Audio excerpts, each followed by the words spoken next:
chán tàn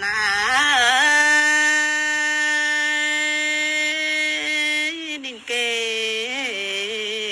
bao nhiêu nói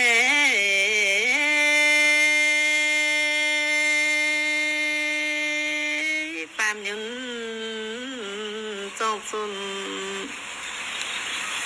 nhi chẹp chưa ô chiều là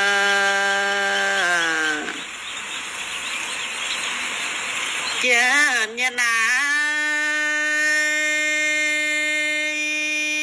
xuân chiều ya phiêu chẳng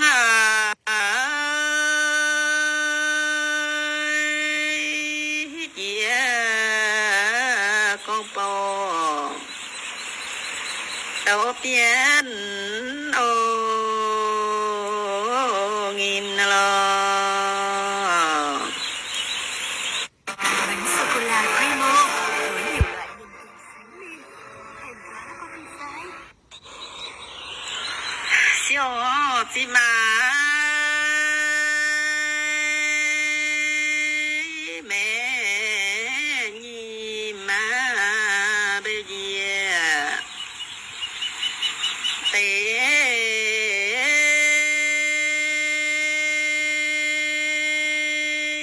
ôi chú nói phiền phiêu tu giang lo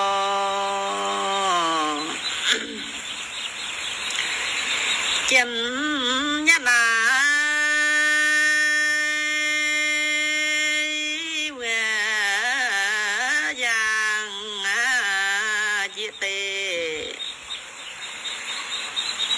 chẳng ơi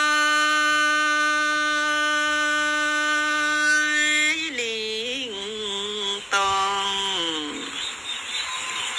chẳng chết là khu sai vừa lo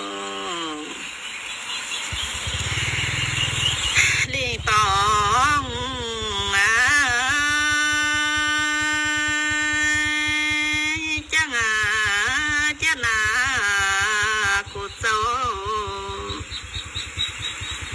chẳng ơi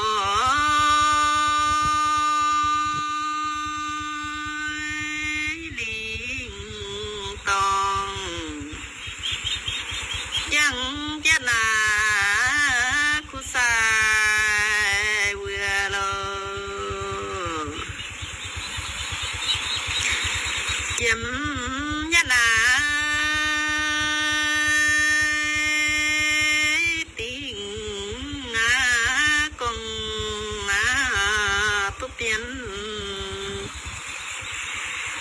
sẵn ôi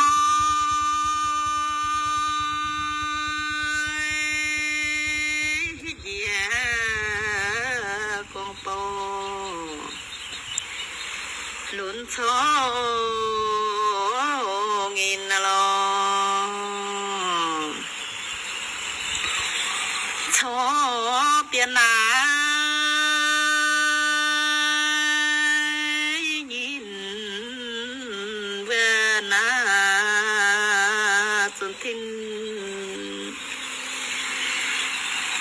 địa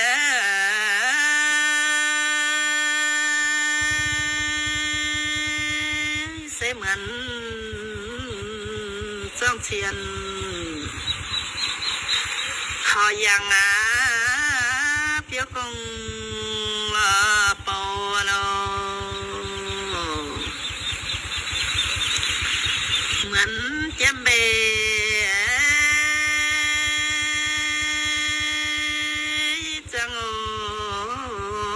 thiên họ rằng công bố hăng hái phiêu lô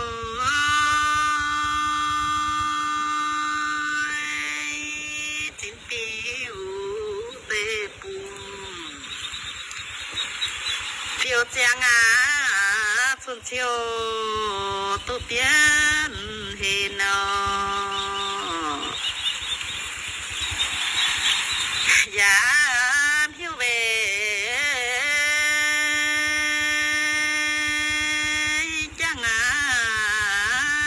chiều thiệt thế na hàng hải phiêu lối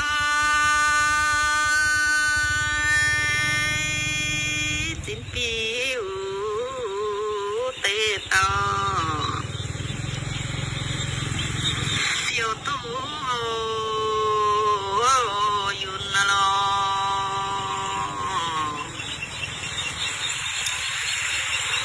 ya phiêu trong chiều phiêu ly nga hàng hải phiêu lối mai chiều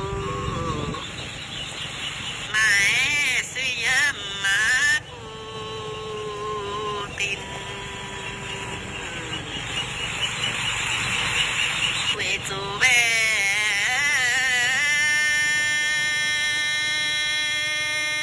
chấm má đi na xuân to tin tai ô hà nội mai chiều mai suy dâm chiều tình cho nhân bé mai chiều một suy dâm ôi mai ô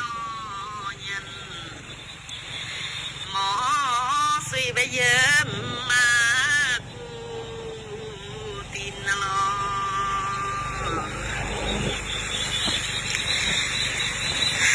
nhân nhân là tu kina thì sang và suy nhẹ nhiều thở lờ mai suy nhẹ cu tin lo tin bữa bé hải nhận à small suy nhẹ